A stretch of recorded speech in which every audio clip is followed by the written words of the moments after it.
kamu harus mulai belajar AI karena orang akan tetap menuju hasil yang sama, tetapi caranya akan terus berkembang sejalan dengan perkembangan teknologi. Saya kasih satu contoh. Dulu, orang rekam suara membutuhkan mikrofon, sound card, dan masih banyak lagi. Sekarang cukup rekam di HP kentang kita dan biarkan AI bekerja. Hasilnya adalah seperti yang kalian dengarkan saat ini.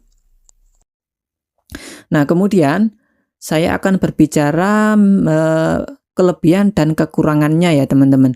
Kelebihannya kalau kita menggunakan faceless istilahnya ya, faceless YouTube artinya mirip dengan suara kita. Namun versi itu kita tahu berbayar ya teman-teman. Bayarnya itu nggak murah buat kita yang YouTuber pemula. Tentu ya. Halo, assalamualaikum warahmatullahi wabarakatuh.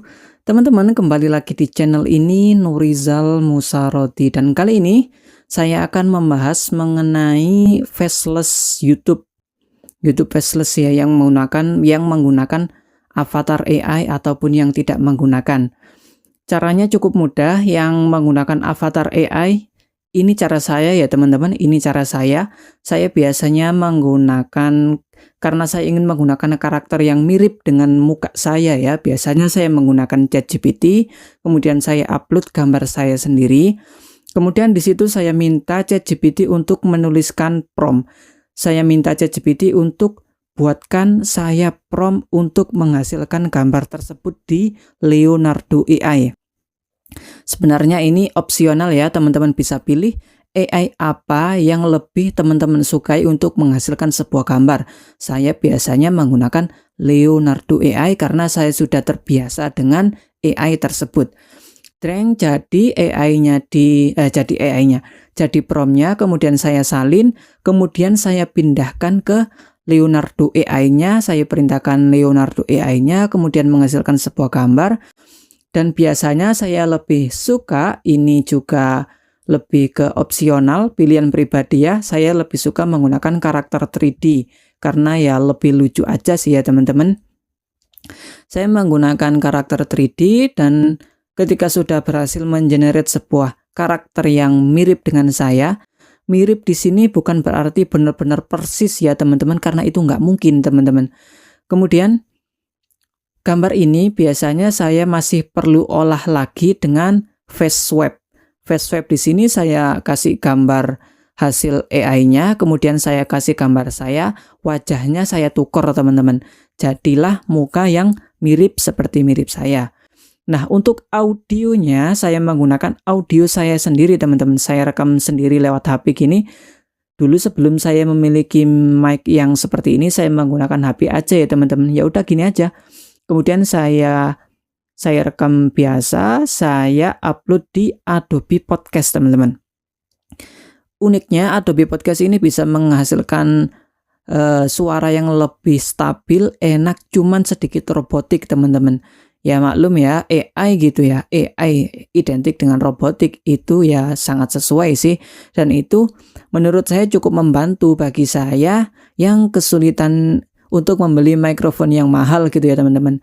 Walaupun ada yang harganya 150 ribuan gitu ya, tetapi kan kita tidak tahu ya finansial kita, finansial kalian teman-teman bagaimana. Jadi saya asumsikan teman-teman mungkin belum memiliki mic yang proper untuk melakukan sebuah voice over. Nah, saya lakukan seperti ini aja, kemudian saya upload di Adobe Podcast dan jadi teman-teman.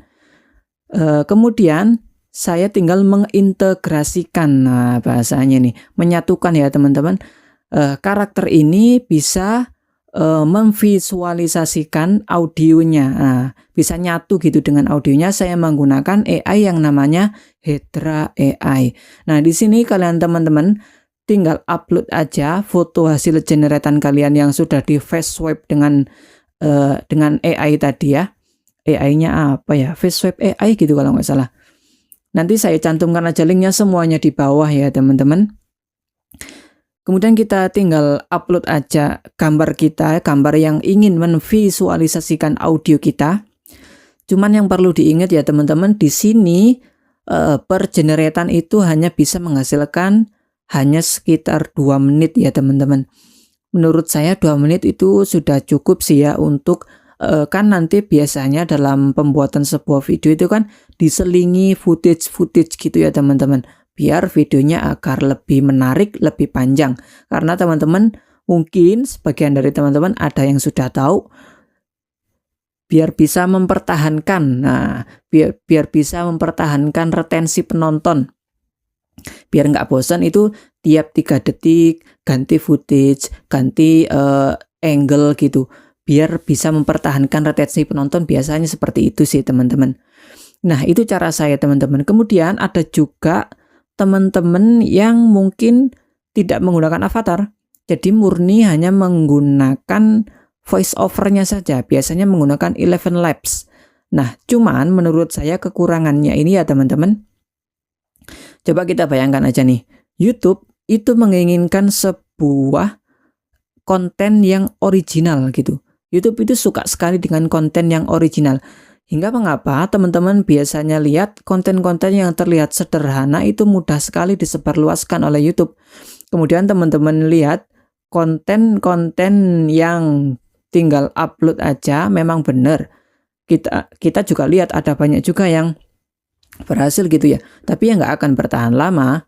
Ya selamanya mereka akan menjadi bayang-bayang dari konten aslinya gitu ya teman-teman.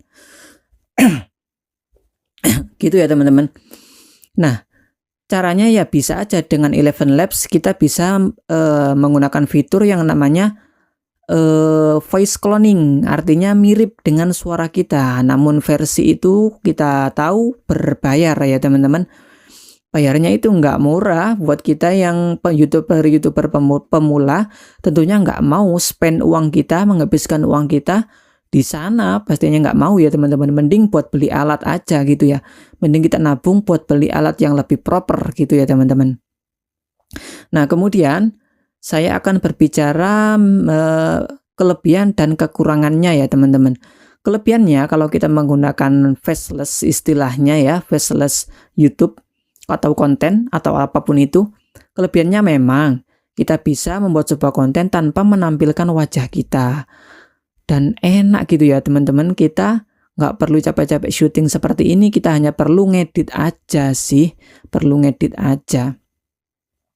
Dan enaknya ini buat teman-teman yang introvert ya, spesialis teman-teman introvert bisa tetap berkonten tanpa pusing-pusing mikirin gimana ya wajah saya, gimana ya ini itu, gimana, tinggal ngonten aja, enak.